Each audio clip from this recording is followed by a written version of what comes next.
Hey everyone, welcome back to my YouTube channel Pathshala. आज जो poem हम करने जा रहे हैं उसका नाम है द नन्स प्रिस्ट टेल, जिसे जोफ्रे चौसर ने लिखा था और जो उनके famous tales collection the Canterbury tales का पार्ट है। जोफ्रे चौसर का लाइफ पीरियड 1343 से 1400 का है। वो एक इंग्लिश पोइट, ऑथर और सिविल सर्वेंट थे। जोफ्रे अपनी popular book the Canterbury Tales के लिए काफी फेमस है। उन्हें the father of English literature और the father of English poetry जैसे टाइटल्स भी मिले हैं। जोफ्रे फर्स्ट इंग्लिश पोइट है जिसे वेस्टमिनिस्टर एबे में उनकी मृत्यु के बाद दफनाया गया था और उसके बाद से वो जगह पोइट्स कॉर्नर के नाम से पॉपुलर हुई। जोफ्रे के नोटेबल वर्क्स है the book of the duchess, the house of fame and the Canterbury tales.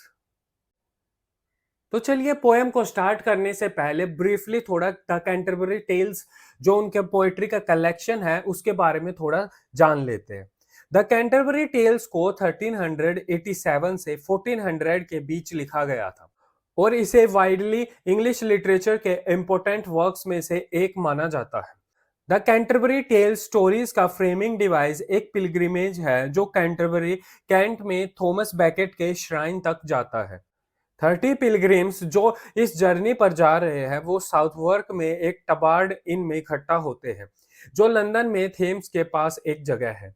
Shrine तक का रास्ता काफी लंबा होने के कारण उस इन और पिलग्रिमेज का होस्ट हैरी बेली यह डिसाइड करता है कि सब जाते हुए दो टेल्स और वापस आते हुए भी अगेन दो टेल्स सुनाएंगे और हैरी जज करेगा एंड में कि किसकी टेल सबसे बेस्ट है। जोफ्रे का यह ड्रीम प्रोजेक्ट लेकिन कंप्लीट नहीं हो पाया। उनके हिसाब से इसमें 120 टेल्स होनी चाहिए थी, लेकिन चौसर अपने लाइफ टाइम में बस 24 टेल्स ही पूरी कर पाए।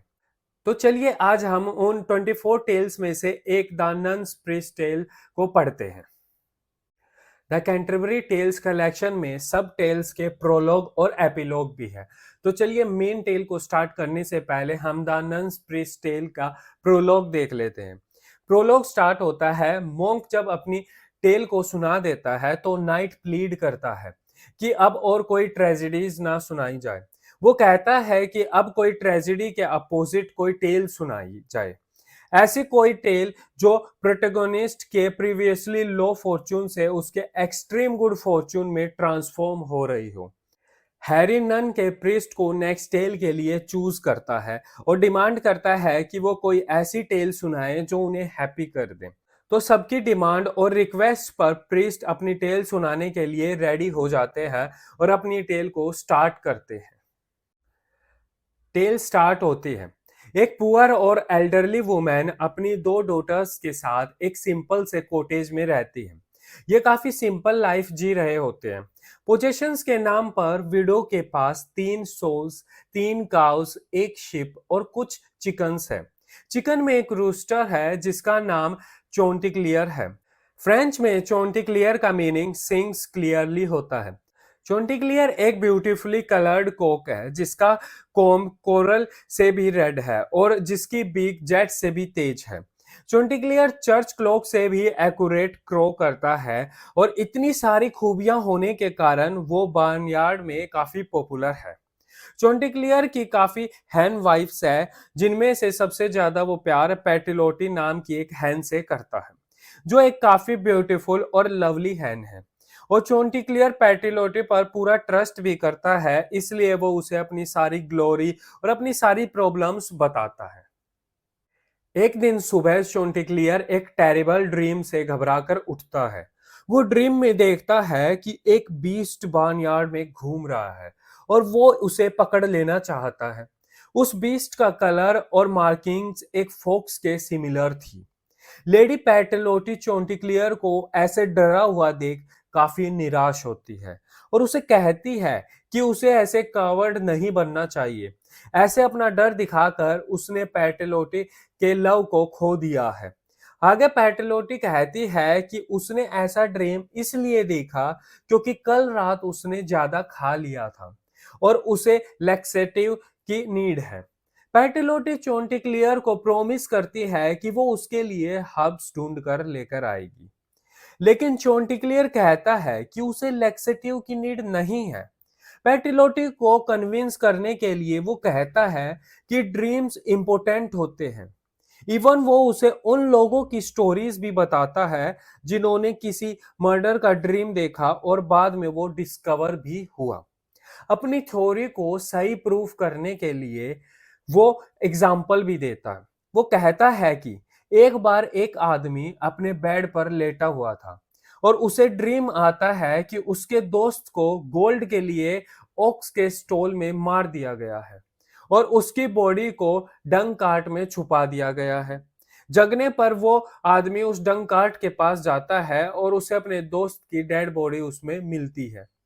चोंटिक्लियर अब दो लोगों की कहानी बताता है जो सी को क्रॉस करने की प्रिपरेशन कर रहे थे। उनमें से एक को ड्रीम आता है कि अगर वो कल सी को क्रॉस करेगा तो वो उसमें डूब जाएगा। वो अपने साथी को इसके बारे में बताता है लेकिन वो उस पर हंसता है और अकेले चला जाता है। बीच रास्ते में शिप का बॉटम डिस्ट्रॉय हो जाता है और उसका दोस्त डूब जाता है। अब चोंटिक्लियर पैटेलोटी की ब्यूटी की प्रेज करता है और कहता है कि इस प्रोफेसी की बातों को बंद करते हैं। वो कहता है कि पैटेलोटी के फेस की ब्यूटी उसे फियरलेस बनाती है। चोंटिक्लियर नीचे बार्नयार्ड में चला जाता है और अपनी विंग्स को 20 टाइम्स फ्लैप करके पैटेलोटी को भी अपने पास बुलाता है और दोनों लव करते हैं। मार्च का मंथ ओवर होता है और चोंटिक्लियर प्राउडली अपनी वाइफ्स के साथ बार्नयार्ड में वॉक कर रहा है। तभी वहां एक फॉक्स आ जाता है जिसके फीट ब्लैक टिप्ड है और उसके ईयर्स और टेल भी ब्लैक है। फॉक्स का नाम डॉन रसेल है। चोंटिक्लियर मैरिली यार्ड में गाना गा रहा है कि तभी उसकी नजर भी उस फॉक्स पर जाती है और चोंटिक्लियर जैसे ही वहां से भागने वाला होता है, फॉक्स उसे एड्रेस करते हुए कहता है कि वो तो यहाँ बस चोंटिक्लियर का ब्यूटीफुल सॉन्ग सुनने आया है और वो उसका दोस्त है।